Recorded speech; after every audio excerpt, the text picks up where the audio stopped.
In Dubai, where gold flows like water and secrets hide behind crystal facades, the most expensive wedding of 2024 lasted exactly 14 hours. The marriage, 47 minutes. By dawn, the bride was dead.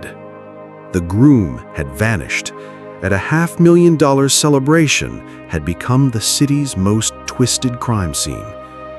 But here's what the police didn't know. This wasn't a crime of passion. It was a carefully orchestrated trap that had been set in motion 2 years earlier, and everyone, including the victim, was exactly where they were supposed to be. Welcome to My Chanel. I'm your host, bringing you the darkest secrets from the Middle East's glittering cities. If you're new here, subscribe now, because today's story will shatter everything you think you know about love, tradition, and the price of perfection. This case made international headlines, but the real story, the twisted game of cat and mouse that led to murder, has never been told until now. Meet Ahmed, 31 years old, real estate developer, millionaire by 25, heir to one of Dubai's oldest merchant families. To everyone who knew him, he was the perfect Emirati gentleman, respectful to elders, generous to friends, traditional in all the right ways. But Ahmed had a secret obsession that would make your blood run cold. In his private study, locked away from prying eyes, he kept detailed journals, not about business deals or family matters, about women. Specifically, about testing them. For 3 years, Ahmed had been running what he called purity investigations. He would identify educated, independent women, the kind who threatened traditional values, and systematically expose what he believed were their lies about their past. He'd done this to 3 women before our victim. Not murder, but something almost worse: complete social destruction. His method was always the same: hire private investigators, plant friends in their social circles, create fake social media profiles, build elaborate psychological profiles. Then, when he had gathered enough evidence of their impurity, he would orchestrate their public humiliation. But this time, something went wrong. This time, he didn't just want to expose her. He wanted to marry her first. Why? Because Ahmed had evolved from predator to something far more twisted, a man who believed that by cleansing Dubai of impure women, through marriage and then revelation, he was doing God's work. The wedding wasn't arranged by their families as everyone believed. Ahmed had orchestrated every single detail, manipulating both families into thinking it was their idea. He had spent 2 years setting up this elaborate trap, and our victim had walked straight into it. Or so he thought. Now meet Illa, 26 years old, international business graduate, fluent in 4 languages, daughter of a respected government official, beautiful, intelligent, everything a traditional family could want in a daughter-in-law. But Illa was carrying a secret that was slowly destroying her from the inside. During her university years in London, she had been in love, really, deeply in love, with a classmate. The relationship had lasted 2 years before ending when he returned to his country for an arranged marriage. For the past 6 months, Illa had been receiving anonymous messages, photos of her with her university boyfriend, screenshots of their private conversations, text messages that simply said, "I know who you really are." At first, she thought it was her ex-boyfriend trying to rekindle their relationship. Then she thought it might be someone from university playing a cruel prank. But as the messages became more detailed, more threatening, she realized something chilling. Someone had been watching her, studying her, documenting her every move for months. When the marriage proposal came from Ahmed's family, Ila's blood ran cold because she had done her own investigation, and she had discovered something that changed everything. Ahmed wasn't just her potential husband. He was her stalker. The anonymous messages, the surveillance, the photographs, it was all him. And now he wanted to marry her. But why? What was his end game? Ila made a decision that would seal both their fates. She would marry him, but she would be ready.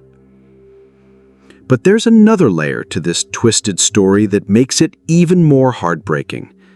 Both families, these pillars of Dubai society, were drowning in secrets of their own.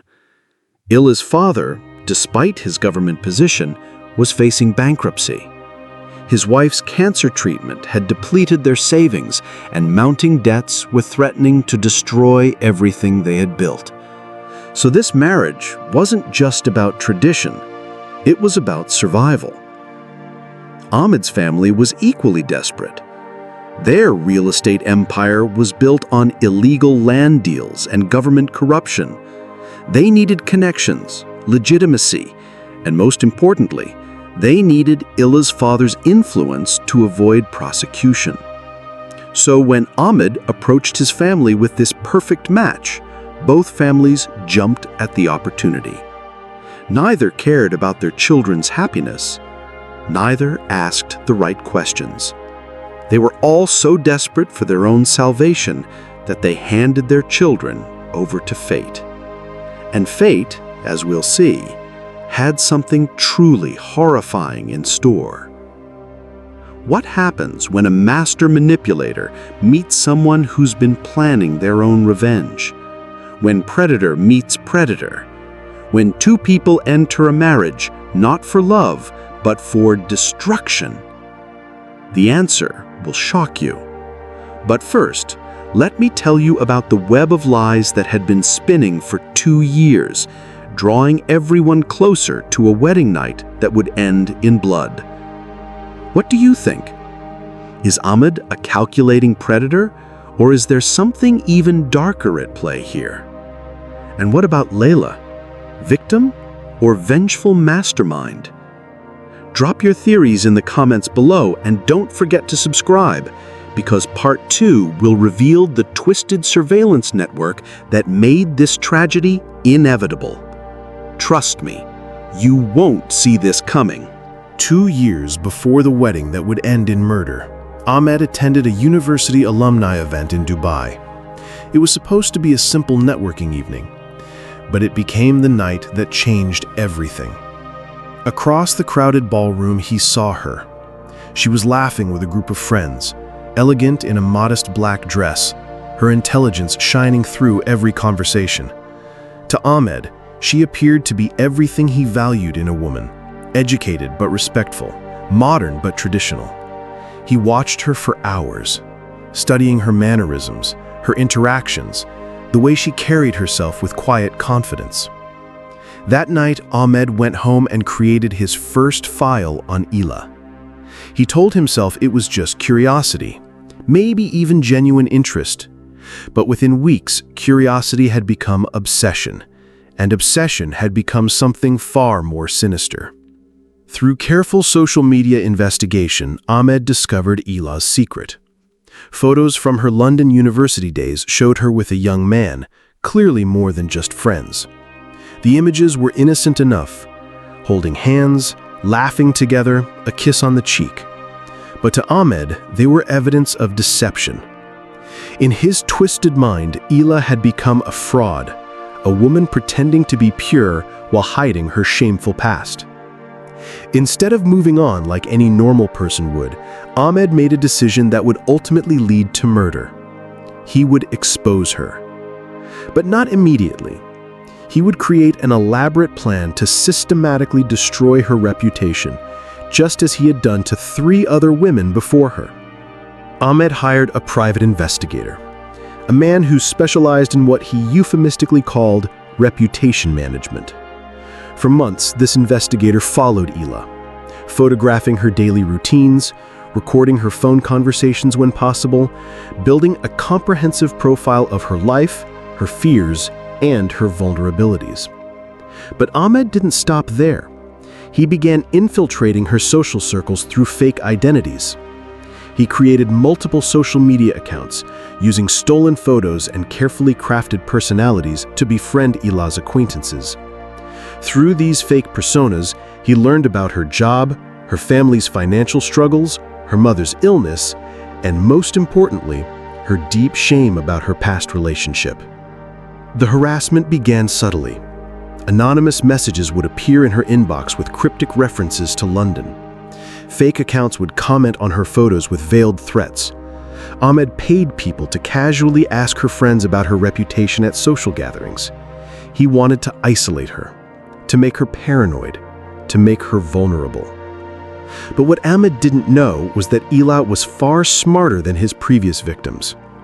After weeks of mysterious messages and strange coincidences, she began to suspect she was being watched. Her background in international business had taught her about corporate espionage and surveillance techniques. She started paying attention to patterns, taking notes, and conducting her own investigation. The breakthrough came when Ela noticed the same username across multiple platforms, making subtle inquiries about her past. She traced the account back to a fake email address, which led to a phone number, which ultimately revealed Ahmed's involvement. But what she discovered next shocked her to her core. Ahmed hadn't just targeted her. Through careful online detective work, Ela found 3 other women who had been systematically destroyed by the same man. All were educated professionals. All had past relationships. All had been publicly humiliated and driven from Dubai after their secrets were exposed. One woman had attempted suicide. Another had fled the country in shame. The third had been disowned by her family. Ela realized she wasn't just being stalked, she was being hunted by a serial predator who used tradition and honor as weapons to destroy women's lives. But unlike his previous victims, Ela wasn't planning to run. She was planning to fight back. When Ahmed's family approached hers with the marriage proposal, Ela understood immediately what was happening. This wasn't an arranged marriage, it was the final stage of his twisted game. He wanted to marry her first, then expose her past, maximizing both his control and her humiliation. But Ela had a plan of her own. She would marry him, but she would use their wedding night to destroy him. She began secretly recording their conversations, documenting his manipulative behavior, gathering evidence of his stalking campaign. She contacted his previous victims, building a case that would expose his pattern of abuse. What neither Ahmed nor Ela realized was that their families were playing their own twisted games. Layla's father, despite his respectable government position, was drowning in corruption charges. He had taken bribes for years, and now his enemies were closing in. His wife's cancer treatment had been a convenient cover story. They were actually desperate for Ahmed's family's money and connections to avoid prosecution. Ahmed's family was equally corrupt. Their real estate empire was built on illegal land deals and government fraud. Ahmed's mother had developed a serious addiction to prescription drugs, spending thousands each month to maintain her habit. His father knew about Ahmed's obsession with exposing women, but enabled it because he believed it made his son a strong man who wouldn't be deceived by modern women. Both families saw this marriage as their salvation. Neither cared about their children's happiness or safety. They were using Ahmed and Ela as pawns in their own desperate games of survival, actively hiding information from each other while pretending to follow traditional values. The wedding had become a battlefield where everyone was lying to everyone else. Ahmed was preparing to expose and humiliate his bride. Layla was preparing to destroy her stalker. The families were using their children to save themselves from financial and legal ruin. And somehow, all of these twisted agendas were going to collide on one horrific wedding night. What happens when multiple predators circle the same prey? When everyone is hunting, and no one realizes they're also being hunted? When a marriage becomes the ultimate trap, but no one knows who will be caught in it? The answer lies in the most expensive hotel suite in Dubai, where a $500,000 wedding celebration was about to become a crime scene that would shock the world. Stay tuned for part 3, where we'll take you inside the wedding night that ended in blood and reveal which predator ultimately became the prey. The wedding day arrived like a perfectly choreographed performance, but underneath the golden facade, 2 predators were preparing for war. 500 guests filled the ballroom of Dubai's most exclusive hotel, completely unaware they were witnessing the final act of a 2-year psychological campaign that would end in murder. Ahmed played his role flawlessly, the respectful groom, kissing his father's hand, accepting congratulations with humble smiles, his eyes never leaving his bride. To everyone watching, he appeared nervous but happy, a traditional man about to start his new life. What they couldn't see was the anticipation burning in his chest. Tonight, he would finally execute the plan he had been perfecting for months. Tonight, he would expose Isla's lies and watch her world crumble. Isla was equally convincing in her performance. She blushed at the right moments, lowered her eyes when spoken to, and played the part of the innocent, nervous bride to perfection. Her hands trembled slightly as she signed the marriage contract, which guests attributed to wedding day nerves. But the trembling wasn't from fear, it was from adrenaline. Hidden in her wedding dress was a small recording device. Every conversation, every moment of the ceremony was being documented. She was building evidence that would destroy Ahmed and expose his crimes to the world. The families beamed with pride, each believing they had secured their salvation through this union. Layla's father saw government protection and financial security. Ahmed's father saw legitimacy and political connections. Neither suspected that their children were locked in a deadly game that had nothing to do with love or tradition. Guests posted endless photos on social media, tagging the event as the perfect Dubai wedding. Traditional drums echoed through the ballroom as ancient ceremonies were performed, each ritual masking the modern psychological warfare happening right in front of them.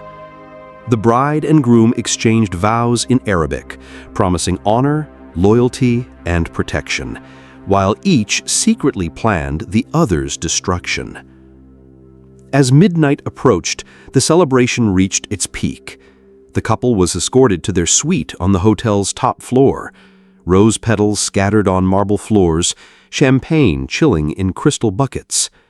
The door closed behind them, and the performance finally ended. The presidential suite fell silent, except for the distant sound of Dubai's traffic far below. Ahmed's mask slipped first. The respectful groom vanished, replaced by something cold and calculating. He walked to his suitcase and pulled out a thick manila folder. "I know who you really are. I know about London. I know about him. I know everything." Isla's face went pale, exactly as Ahmed had imagined it would. He opened the folder, revealing photographs of her with her university boyfriend, printed conversations, detailed surveillance reports, 2 years of stalking and investigation laid out like evidence in a court case.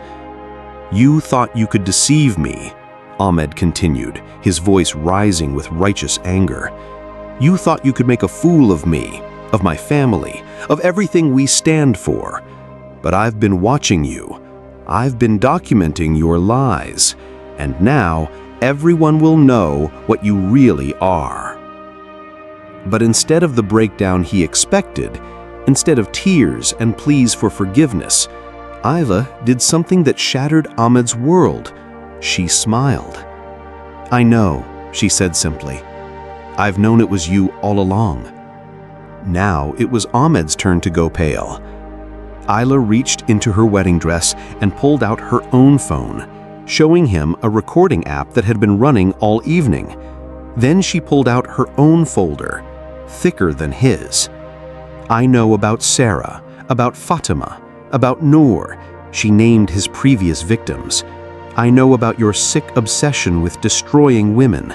I know about your private investigator, your fake social media accounts, your systematic harassment campaigns. I have recordings of you planning this whole thing." Ahmed's carefully constructed world began to crumble. The hunter was realizing he had been hunted. "You are not the only one who can play games," Ayla continued, her voice growing stronger. "I've been building a case against you for months. I've contacted your previous victims. I have evidence of your stalking, your harassment, your criminal behavior.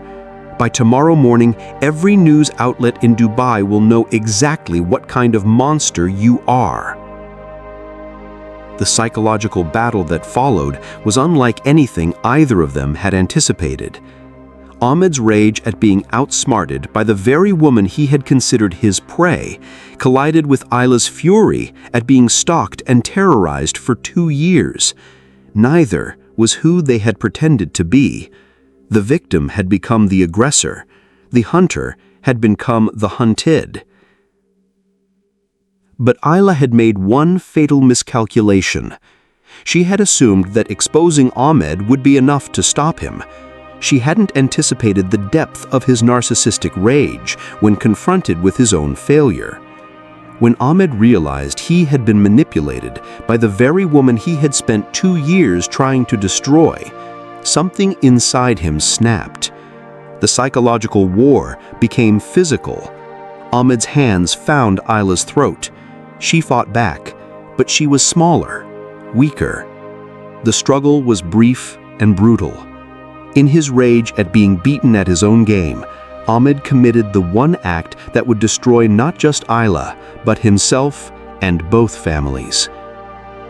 When the violence ended, the suite was eerily quiet. 2 phones lay on the marble floor, still recording. Evidence of both their schemes was scattered around the room. His surveillance files, her counter-investigation documents, recordings of their mutual deception. Hidden in Ayla's belongings, police would later find a suicide note, a backup plan. She had been prepared to destroy herself rather than let Ahmed destroy her reputation. The twisted irony was complete. Both had gotten exactly what they planned for, each other's total destruction. Neither family would get what they desperately needed.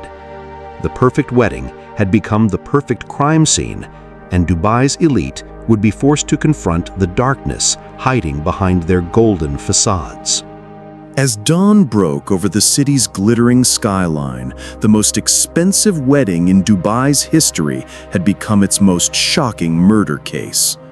The hunter and the hunted had destroyed each other, leaving behind only questions that would haunt everyone involved. What happens when the perfect crime goes perfectly wrong? When predator meets predator and both refuse to back down? The answer was written in blood on marble floors, and it would change Dubai forever. When Dubai police entered the presidential suite that morning, they expected to find a typical domestic violence case. What they discovered instead was evidence of the most elaborate psychological warfare campaign in the city's history. The crime scene told a story so twisted that even seasoned investigators struggled to comprehend its full scope. Both phones were still recording when police arrived. Hours of audio revealed the shocking truth.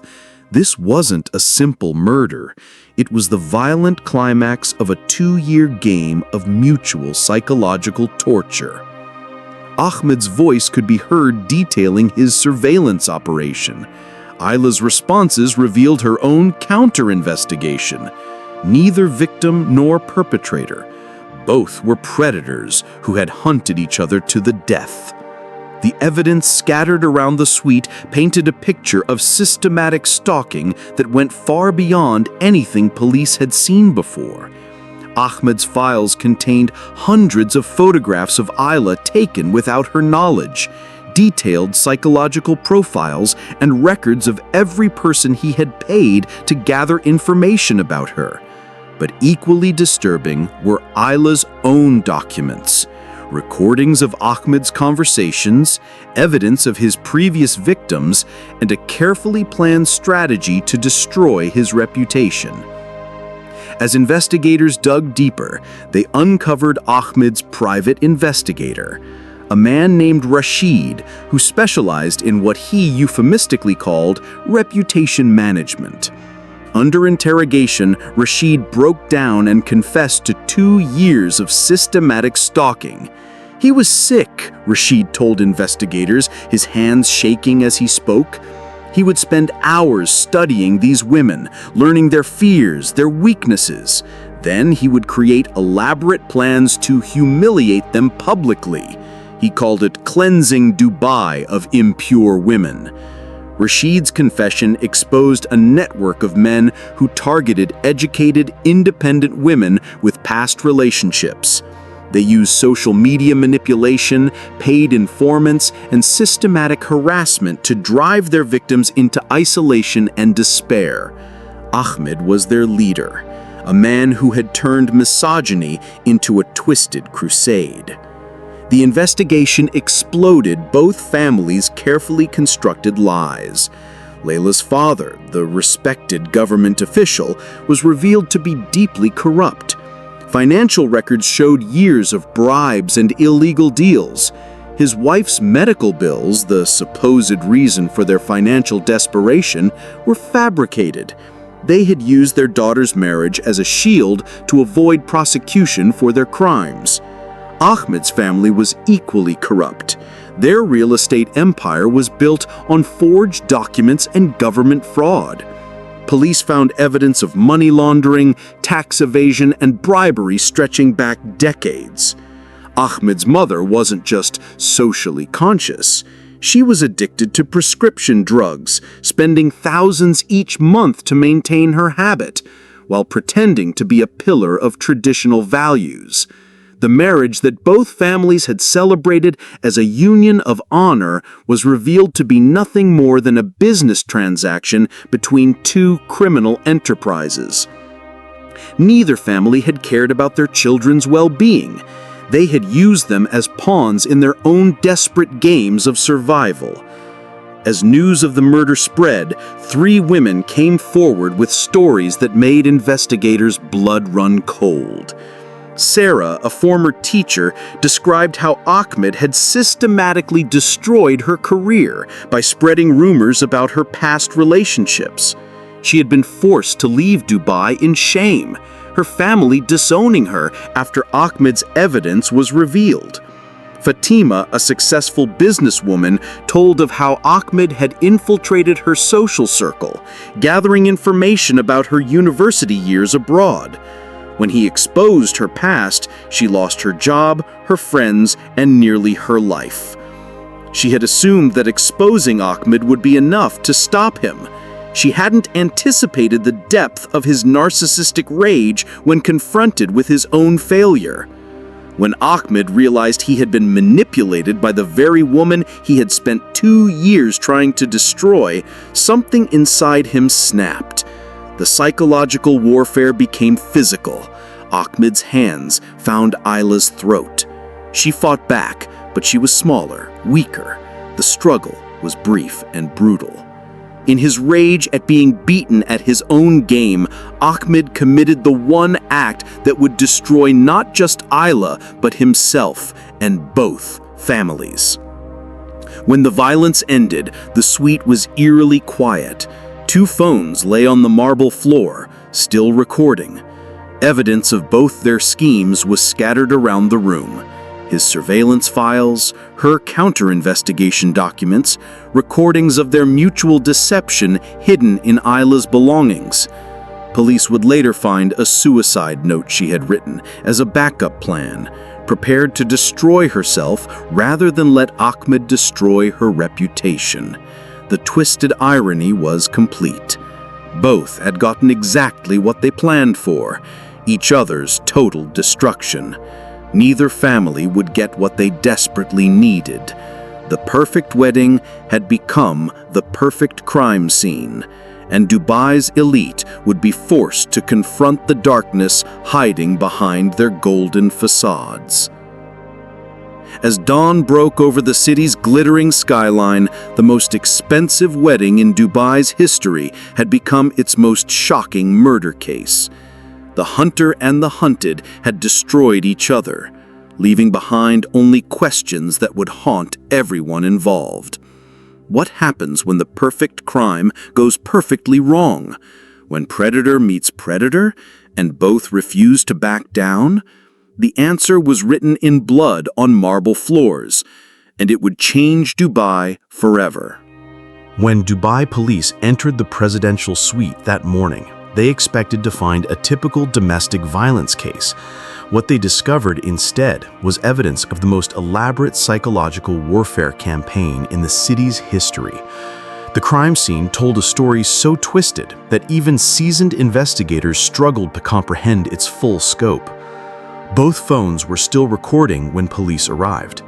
Hours of audio revealed the shocking truth. This wasn't a simple murder, but the violent climax of a 2-year game of mutual psychological torture. Ahmed's voice could be heard detailing his surveillance operation, while Ayla's responses revealed her own counter-investigation. Neither victim nor perpetrator, both were predators who had hunted each other to the death. The evidence scattered around the suite painted a picture of systematic stalking that went far beyond anything police had seen before. Ahmed's files contained hundreds of photographs of Ayla, taken without her knowledge, detailed psychological profiles, and records of every person he had paid to gather information about her. But equally disturbing were her own documents, recordings of Ahmed's conversations, evidence of his previous victims, and a carefully planned strategy to destroy his reputation. As investigators dug deeper, they uncovered Ahmed's private investigator, a man named Rashid who specialized in what he euphemistically called reputation management. Under interrogation, Rashid broke down and confessed to 2 years of systematic stalking. He revealed that Ahmed wasn't just obsessed with Ayla, he had hired Rashid to destroy 3 other women before her. He was sick, Rashid told investigators, his hands shaking as he spoke. He would spend hours studying these women, learning their fears, their weaknesses. Then he would create elaborate plans to humiliate them publicly. He called it cleansing Dubai of impure women. Rashid's confession exposed a network of men who targeted educated, independent women with past relationships. They used social media manipulation, paid informants, and systematic harassment to drive their victims into isolation and despair. Ahmed was their leader, a man who had turned misogyny into a twisted crusade. The investigation exploded both families' carefully constructed lies. Layla's father, the respected government official, was revealed to be deeply corrupt. Financial records showed years of bribes and illegal deals. His wife's medical bills, the supposed reason for their financial desperation, were fabricated. They had used their daughter's marriage as a shield to avoid prosecution for their crimes. Ahmed's family was equally corrupt. Their real estate empire was built on forged documents and government fraud. Police found evidence of money laundering, tax evasion, and bribery stretching back decades.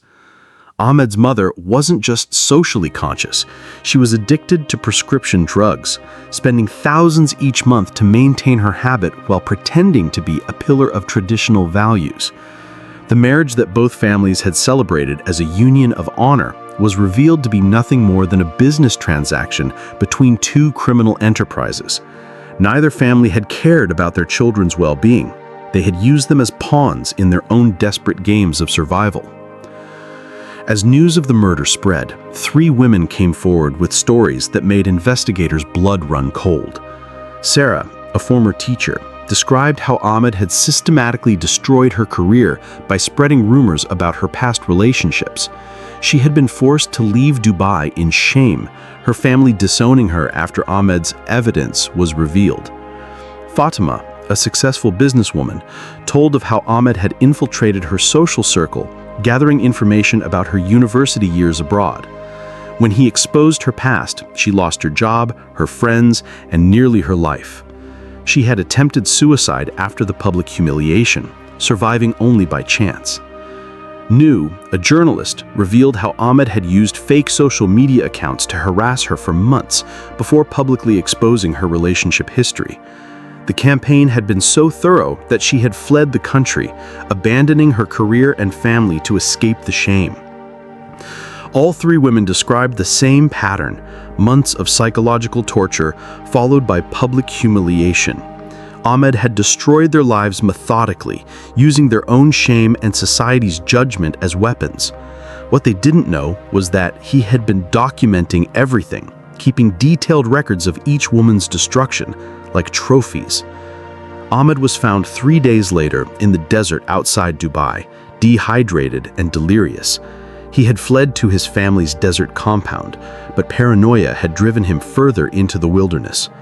When police discovered him, he was raving about cleansing and purification, his mind clearly broken by the realization that his perfect plan had destroyed him instead of his victim. His confession was more disturbing than investigators had prepared for. Ahmed showed no remorse for Isla's death, only anger at being caught. He described his victims not as human beings, but as problems to be solved, corruption to be cleansed from Dubai's society. "I was protecting other men from being deceived," he told investigators, his eyes wild with fanatical certainty. These women were living lies, pretending to be pure while hiding their shameful pasts. "I was doing God's work by exposing them." Police found his personal manifesto, a 100-page document detailing his belief that modern women were corrupting traditional values. He had planned to expand his operation, recruiting other men to help him cleanse Dubai of what he called deceptive women. The murder was never part of his plan. It was the result of his rage at being outsmarted by someone he considered inferior. The investigation revealed that Ahmed had been building towards something much larger than individual harassment campaigns. He had been creating a network of like-minded men who shared his twisted beliefs about women and purity. The murder had stopped what could have become a systematic campaign of terror against Dubai's educated women. As the full scope of the conspiracy became clear, Dubai's elite were forced to confront uncomfortable truths about their own society. The perfect wedding had become a mirror reflecting the darkness that could hide behind traditions of honor and respectability. The case that began as a simple murder had uncovered corruption, systematic abuse, and a culture that had enabled a predator's campaign of terror. The consequences would ripple through Dubai's highest circles, destroying reputations and forcing a reckoning with values that had protected the guilty while silencing the innocent. What happens when a society's darkest secrets are exposed, when the pursuit of perfection creates monsters? The final chapter of the story would force Dubai to choose between protecting its image and protecting its people. The trial of Ahmed began 6 months after the murder, and from the moment the courtroom doors opened, it was clear this case would shake Dubai to its foundations. International media descended on the city, drawn by a story that exposed the dark intersection of tradition, technology, and terror. What they found was a society being forced to confront its own reflection in the most uncomfortable way possible. The prosecution's case was devastating. Evidence revealed not just a murder, but a systematic campaign of terror that had been operating in Dubai's elite circles for years. The courtroom fell silent as prosecutors displayed Ahmed's surveillance files. Hundreds of photographs of Isla taken without her knowledge, detailed psychological profiles, and records of payments made to informants who had infiltrated her social circle. But the most powerful moments came when Ahmed's previous victims took the stand. Sarah, the former teacher, testified about losing her career and reputation after Ahmed's exposure campaign. Her voice shook as she described the systematic harassment that had driven her from Dubai, the way her own family had turned against her based on rumors and manufactured evidence. Fatima, the businesswoman who had attempted suicide, spoke about the months of psychological torture that had preceded her public humiliation. She described how Ahmed had used her own shame against her, manipulating societal expectations to turn her into a pariah.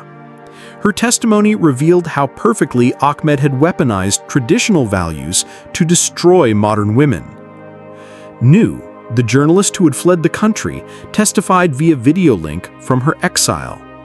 She described the network of fake social media accounts that had harassed her, the way Ahmed had turned her friends against her, and the ultimate revelation that had destroyed her life. Her words hung in the courtroom air like an accusation against everyone who had enabled this behavior. The family's complicity was laid bare for all to see.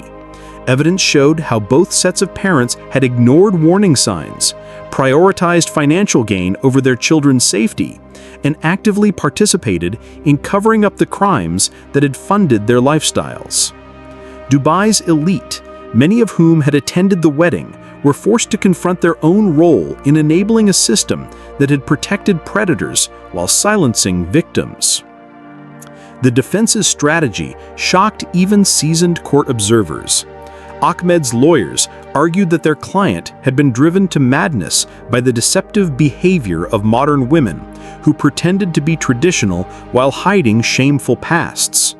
They claimed that rapid social change had caused his psychological breakdown, making him unable to distinguish between reality and his twisted fantasies. "My client was a product of a society in transition," the defense attorney argued. She had attempted suicide after the public humiliation, surviving only by chance. Nu, a journalist, revealed how Ahmed had used fake social media accounts to harass her for months before publicly exposing her relationship history. The campaign had been so thorough that she had fled the country, abandoning her career and family to escape the shame.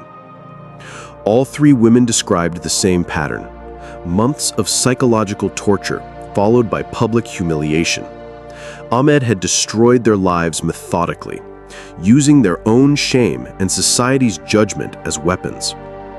What they didn't know was that he had been documenting everything, keeping detailed records of each woman's destruction like trophies. Ahmed was found 3 days later in the desert outside Dubai, dehydrated and delirious. He had fled to his family's desert compound, but paranoia had driven him further into the wilderness. When police discovered him, he was raving about cleansing and purification, his mind clearly broken by the realization that his perfect plan had destroyed him instead of his victim. His confession was more disturbing than investigators had prepared for. Ahmed showed no remorse for Ila's death, only anger at being caught. He described his victims not as human beings, but as problems to be solved, corruption to be cleansed from Dubai's society. "I was protecting other men from being deceived," he told investigators, his eyes wild with fanatical certainty. These women were living lies, pretending to be pure while hiding their shameful pasts. "I was doing God's work by exposing them."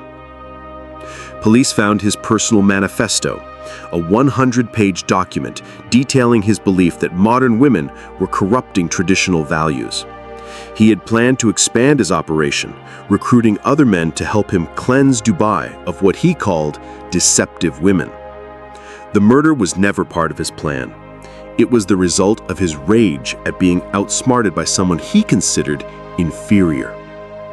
The investigation revealed that Ahmed had been building towards something much larger than individual harassment campaigns. He had been creating a network of like-minded men who shared his twisted beliefs about women and purity. The murder had stopped what could have become a systematic campaign of terror against Dubai's educated women. As the full scope of the conspiracy became clear, Dubai's elite were forced to confront uncomfortable truths about their own society. The perfect wedding had become a mirror reflecting the darkness that could hide behind traditions of honor and respectability. The case that began as a simple murder had uncovered corruption, systematic abuse, and a culture that had enabled a predator's campaign of terror. The consequences would ripple through Dubai's highest circles, destroying reputations and forcing a reckoning with values that had protected the guilty while silencing the innocent. What happens when a society's darkest secrets are exposed? When the pursuit of perfection creates monsters? The final chapter of this story would force Dubai to choose between protecting its image and protecting its people.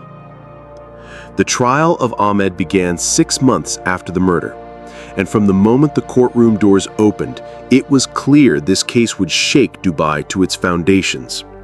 International media descended on the city, drawn by a story that exposed the dark intersection of tradition, technology, and terror.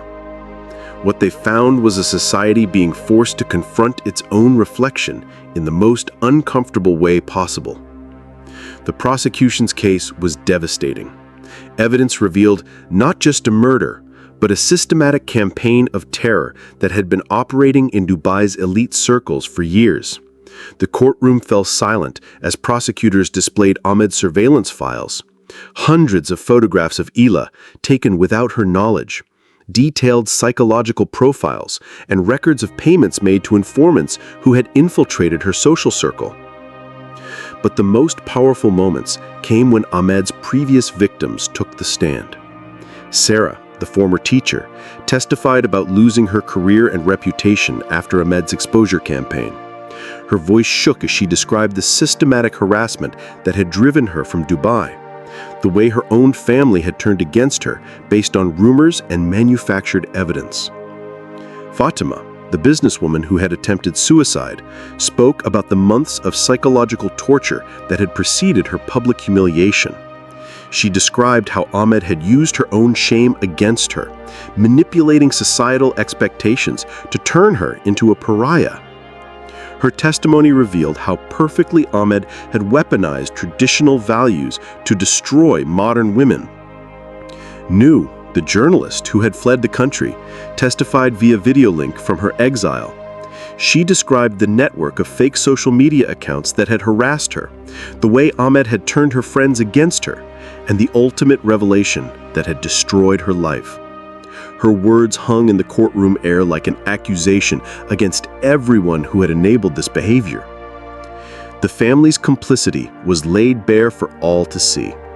Evidence showed how both sets of parents had ignored warning signs, prioritized financial gain over their children's safety, and actively participated in covering up the crimes that had funded their lifestyles. Dubai's elite, many of whom had attended the wedding, were forced to confront their own role in enabling a system that protected predators while silencing the innocent. The defense's strategy shocked even seasoned court observers. Ahmed's lawyers argued that their client had been driven to madness by the deceptive behavior of modern women who pretended to be traditional while hiding shameful pasts. They claimed that rapid social change had caused his psychological breakdown, making him unable to distinguish between reality and his twisted fantasies. "My client was a product of a society in transition," the defense attorney argued. "He was raised with certain values, certain expectations about women and purity, and when confronted with what he perceived as deception, his mind could not process the contradiction." The defense even attempted to blame Ila for her own death, arguing that her decision to confront Ahmed rather than confess had provoked his violent response. This strategy backfired spectacularly, revealing the depth of misogyny that had enabled Ahmed's crimes in the first place. The judge's verdict was swift and decisive. Ahmed was found guilty of first-degree murder, systematic stalking, and conspiracy to commit harassment. The sentence was life imprisonment without the possibility of parole. But the judge's statement went far beyond simple justice. It was a condemnation of the thinking that had made such crimes possible. This case represents the dangerous extreme of what happens when traditional values become weapons of control, the judge declared. When the pursuit of purity becomes a justification for psychological torture. When family honor becomes more important than human dignity, we create monsters who believe they are doing God's work while destroying innocent lives. The ripple effects of the trial transformed Dubai society in ways no one had anticipated. Both families were destroyed, not just by legal consequences, but by the social ostracism that followed their exposure. Ahmed's parents lost their business empire and faced their own criminal charges. Layla's family saw her father in prison for corruption, while her mother struggled with the guilt of having failed to protect her daughter. But from the ashes of tragedy came unexpected change. Ila's younger sister, inspired by the courage of the women who had testified, became a powerful advocate for women's rights. She established a foundation in her sister's memory, working to protect women from the kind of systematic harassment that had claimed Ila's life. Dubai's legal system was forced to confront gaps in its protection of women. New laws were enacted, specifically targeting psychological harassment and stalking, with severe penalties for those who used traditional values to justify abusive behavior. The wedding industry faced increased scrutiny, with new requirements for counseling and background checks designed to prevent arranged marriages from becoming traps. The case sparked intense public debate about the role of tradition in modern society. Women's advocacy groups clashed with conservative voices, while religious leaders were forced to clarify that true Islamic values protected women rather than enabled their abuse. Social media companies implemented new policies to prevent the kind of systematic harassment that Ahmed had pioneered. Psychological experts used the case to educate the public about the warning signs of dangerous obsessive behavior. They explained how seemingly traditional values could be twisted into justifications for stalking and abuse, how social media could be weaponized to destroy lives, and how families and communities could unknowingly enable predators. The case forced Dubai to ask uncomfortable questions about itself. How many other women had been silently destroyed by men who believed they were protecting traditional values? How many families had prioritized reputation over their children's safety? How many people had looked the other way while systematic abuse occurred in their social circles? What this tragedy revealed was both disturbing and enlightening. It showed how perfectionism and control could become deadly weapons, how reducing women to their sexual history created a culture of shame that predators could exploit, and how the complicity of families and society in maintaining harmful traditions could enable systematic abuse. The murder of Ila had been a turning point, not just for her family, but for an entire society. Dubai was forced to choose between protecting its image and protecting its people. The choice it made would determine whether her death had meaning or whether other women would suffer the same fate. The mirror had cracked, and there was no going back to the beautiful lie of perfection that had hidden such ugly truths. The only question now was whether Dubai would use this painful reflection to become something better, or whether it would simply learn to hide its darkness more carefully.